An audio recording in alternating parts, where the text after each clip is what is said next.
54 a 57 diz: quando, porém, o que é incorruptível se revestir de incorruptibilidade, o que é mortal de imortalidade, então se cumprirá a palavra que está escrita: a morte foi destruída pela vitória. Onde está a morte, a sua vitória?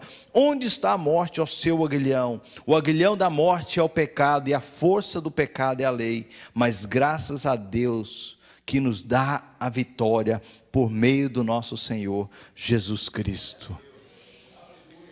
A morte já não pode nos derrotar, irmãos.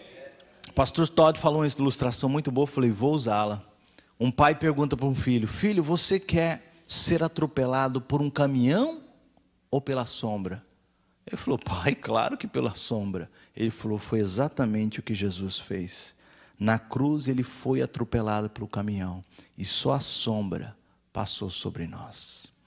A morte já não tem poder de nos atingir. A morte já não pode nos derrotar, porque uma vez mortos, nós estamos na presença dele. Esse é o segundo ponto.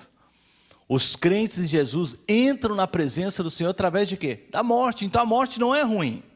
Eu não preciso ter medo da morte, e eu sei que se Jesus não voltar, é a única forma de eu estar na presença do meu Senhor. É através da morte. Não tem outro jeito. A não ser que Deus use mais uma vez o que Ele usou com Enoque, com Elias, e nos leve, alguns de nós, para ter uma experiência, né, de sermos levados pelo Senhor. Mas sabe de uma coisa? Eu dizia para uma pessoa, que eu aprendi com meu pastor, a pessoa estava falando de algo meu, na minha família, eu falei assim: meu querido, me copie em tudo, não só nisso. Então, você quer ser arrebatado como Elias? Copie ele em tudo, não só nisso. Copie ele em tudo que ele fazia. Aí Deus pode até ser que te leve.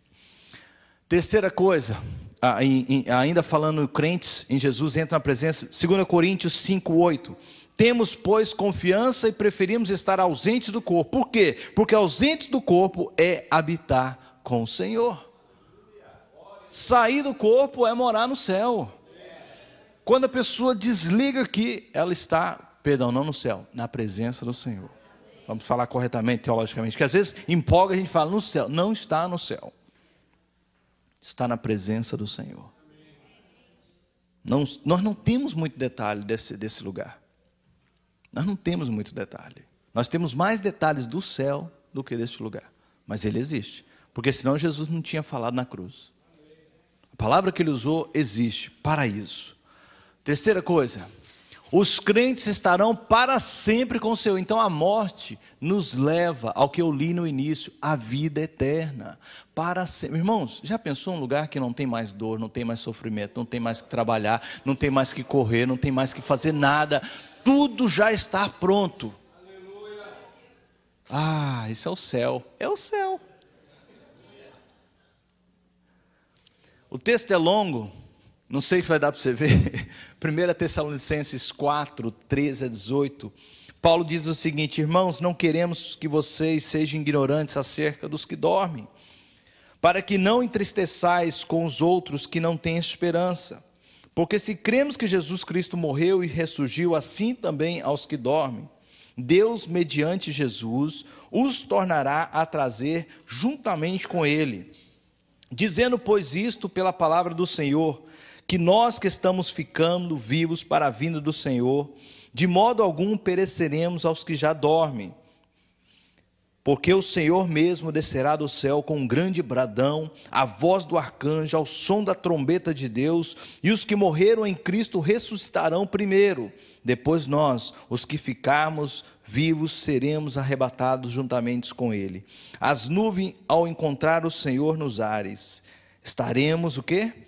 Para sempre com o Senhor.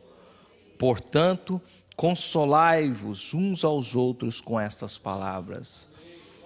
A irmã Cida, nossa amada irmã, que passou para a eternidade, está para sempre com o Senhor, aguardando a ressurreição do seu corpo, e quem sabe o arrebatamento da igreja, para que todos juntos, Deus é tão tremendo, que quem morresse fosse para o céu, ia começar a enjoy antes de mim, eu ia ficar chateado. Eu falei, não, o negócio é esse, vai pegar a melhor casa. Aí não que você chegasse por último lá, né? Onde é a sua casa? É lá. Eu falei, não, por quê? Cheguei primeiro. Eu falei, não, Deus vai levar todo mundo junto, não é bonito isso? Aqueles que já morreram lá no passado, vai entrar tudo junto, né? Vai ser uma bênção. Glória a Deus, Deus é sábio, irmãos. Ninguém vai ficar com pior. Por último, os crentes têm um lugar no céu preparado por Jesus, é o que eu estava mencionando. Você conhece a passagem, João 14, versos 1 a 3? Não se turbe o vosso coração, credes em Deus, credes também em mim. Na casa de meu pai há muitas moradas. Há quantas moradas? Muitas. Há uma para você? Há uma para mim? Há uma para os seus amigos? Há uma para os seus familiares? Oh, se não fosse assim, eu não vos teria dito. Quem disse isso? Jesus. Vou preparar o lugar. E se eu for e vos preparar lugar, virei outra vez e vos tomarei para mim mesmo, para que onde eu estiver, estejais vós também. Oh, glória a Deus, irmãos. Essa mensagem é maravilhosa. Queremos a vida eterna, queremos estar com o Senhor. Até vontade de trazer um revólver hoje, mandar uns 10 já para lá. Parta hoje. Pastor, agora não. A nossa surpresa, irmãos, é nos dito quando Jesus proclama aquelas palavras: a vida eterna é que te conheçam a ti, Deus, nosso Deus, e ao teu enviado Jesus. Que surpresa! O conhecimento dele significa, antes de mais nada, vida eterna e relacionamento.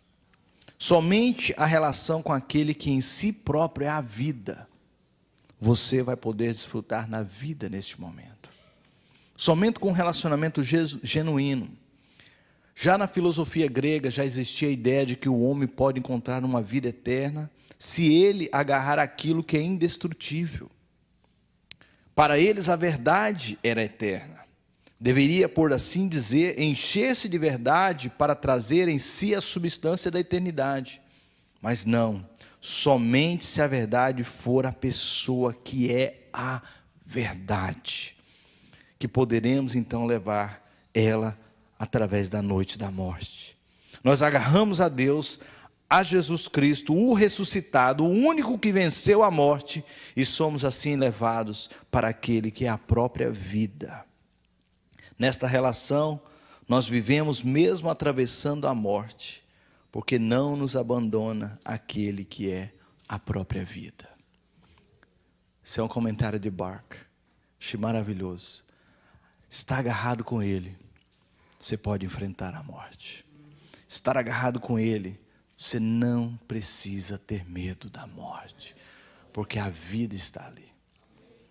Alguém disse certa vez que Jesus não foi quando Lázaro estava morrendo, porque senão ele não morria. Como é que alguém morre com a vida olhando para ele? Não ia morrer. E se Jesus tinha plano de ressuscitar, ele tinha que estar longe. A vida tem que estar longe para que a morte opere.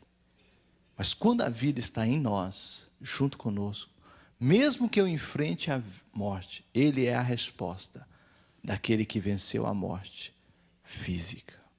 Fechemos nossos olhos, vamos orar neste momento. Aleluia. Eu encerro citando o Salmo 116, que diz que quão preciosa é para Deus a morte dos seus santos. Salmo 116, verso 15. Como é preciosa a morte dos santos do Senhor.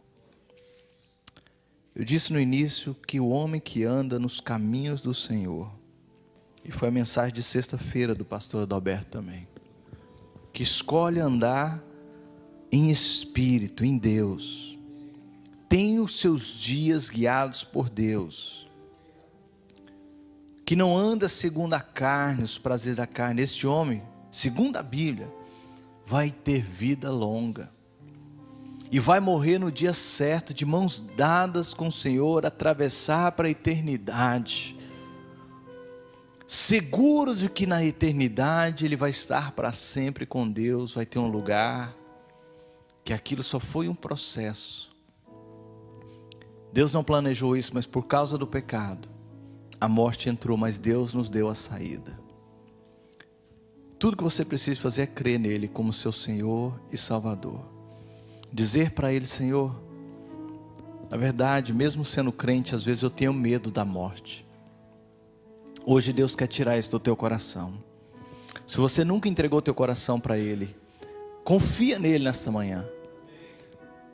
Você não tem nada para perder. Dê uma chance para você mesmo e ele vai te mostrar o quanto ele está próximo de você a partir de agora.